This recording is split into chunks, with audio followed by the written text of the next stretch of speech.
Julien Gnafo m'a appelé. Qu'est-ce que tu dirais de faire des zombies, mon gars? J'ai dit, go! C'est le fun, les zombies.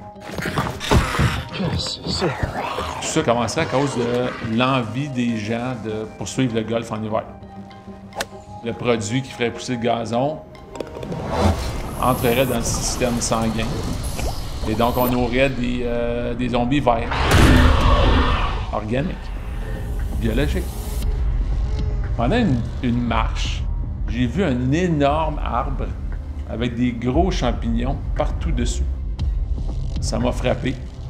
Nos zombies, ça va être des zombies gazonnés, champignonnés. J'ai pris plein de photos de l'arbre et des gros plans des champignons que j'ai envoyés à Julien. Il dit génial, j'adore ça, les champignons, avec des gazons autour, balle verte, les yeux verts. Le stade 1, c'est, nous on appelle ça plus une grippe. Ça commence avec les yeux tournent vert, avec des petites veines et la bave verte. Teint de peau quand même verdâtre. Stade 2, tu commences à avoir des lésions. Tu commences à avoir quelques pustules ou endroits de faiblesse de la peau, des petits champignons, des petits brins de gazon et tout. Stade 3, ça devenait plus sérieux. La germination en tant que telle, du gazon, des champignons, ont commencé à déformer l'humain. Tu vas faire des trous plus grands. Donc, tu te transformes vraiment en genre d'un canevas pour que la nature pousse sur toi. Stade 4, ça devient des maquillages plus longs. Celui qu'on appelle le zombie aqueduc était vraiment rendu loin.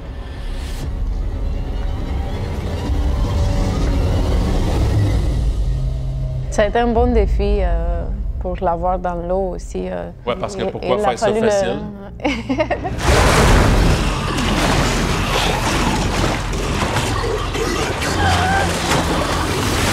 Les stades, on les a même appliqués aux petits chiens blancs. Bijou. Bijou. Bijou! Bijou! Viens voir maman! Il y a une scène dans le film où Bijou est en stade 4. J'ai dû faire un faux chien. Moi, je l'appelle le chien plat, qui a quelques bouts de poils puis un œil qui reste, la mâchoire décrochée, qui respire dans le jus vert. Les 4 étapes étaient importantes. Puis je pense que ça montre bien l'évolution de germination. Nadia, elle est plus disponible? Nadia, je vais maquiller un zombie niveau 4. Oh, Ça va être extrême. Elle a 2h30 de...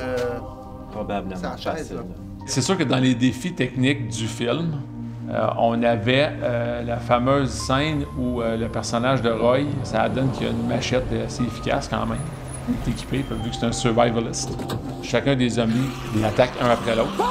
Quand j'ai lu cette scène-là et on en a parlé avec Julien, moi j'ai tout de suite parlé d'utiliser des vrais amputés.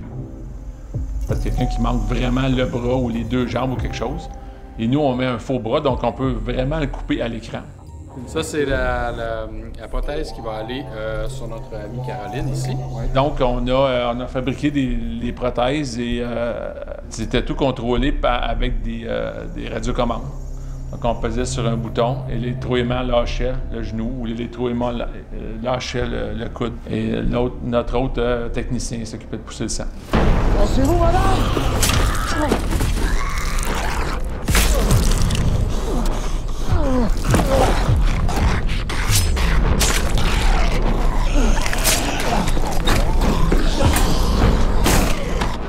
Edwina, tu peux sûrement nous parler de Patricia, qui est vraiment un beau zombie, puis qui était dans ta chaise souvent quand même. Quand on a besoin de verres de contact, on fait affaire souvent avec 9 mm. Puis on a envoyé Marianne se faire mesurer le globe oculaire pour qu'il fabrique ses verres de contact. Puis la première paire est venue pour qu'on le teste. Marianne, elle met ses lentilles, toute excitée, elle est en petit make-up zombie, on monte ça à Julien. Puis là, tout le monde, on est comme, c'est parce qu'elle louche sérieusement. La valeur de regardant tout croche, c'était hilarant. Et on s'est dit, ouais, ça, il faut réparer ça, c'est sûr. Et ils nous ont fait une deuxième paire. Parce que monsieur et madame tout le monde connaissent les lentilles cornéennes. Mais les sclérales, c'est Ça couvre le blanc au complet. Au complet. C'est pas pour le monde qui sont sensibles des yeux. T'as-tu essayé les verres de contact? Pas encore. Pas encore. Toi, t'es essayé tantôt? Puis? Tu vas voir.